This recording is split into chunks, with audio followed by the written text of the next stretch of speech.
কোনোদিন অন্যের পরিস্থিতি বুঝতে পারবেন না।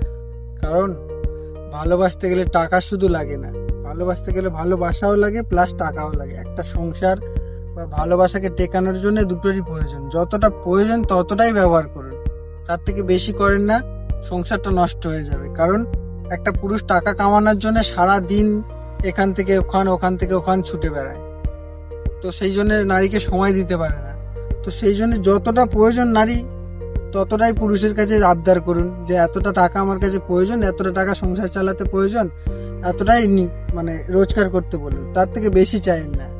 কারণ একটা পুরুষের টাকা ইনকাম করতে গিয়ে সারা জীবনটা শেষ হয়ে যায়, আর সে পরে ওই টাকা ইনকাম করার পরে শরীর মানে সংসারটাকে ঠিক করে দেখতে পায় না।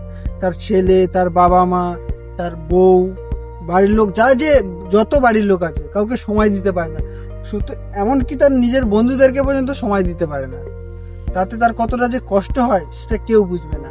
কারণ আর টাকা কামিয়ে নিয়ে এসেও কারোর কাছে নাম পায় না। বাবার কাছে গেলে বাবা বলে যে ঠিক আছে, তখন বইয়ের রাগ হয়। মায়ের কাছে গেলে বইয়ের রাগ হয়, বইয়ের কাছে গেলে মায়ের রাগ হয়। ছেলে বলে বাবা কি এনেছো আমার জন্য। আর একদিন দিনের শেষে যখন ছেলে বড় হয়ে যায় তখন বলে যে বাবা তুমি তো আমার জন্য কিছুই করোনি।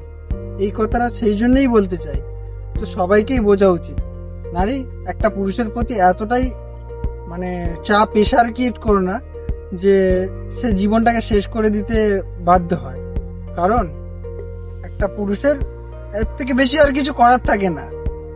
কারণ সবাইকে বোঝাতে গিয়ে একটা পুরুষই মানে বোঝার বাইরে চলে যায়। সে বুঝতে পারে না যে নিজে কি করব আমি। তো সব বন্ধুরা, ভিডিওটা এই পর্যন্ত। যদি ভিডিওটা ভালো লাগে তো লাইক কমেন্ট শেয়ার করে দিও। চলো দেখা হচ্ছে নেক্সট ভিডিওতে।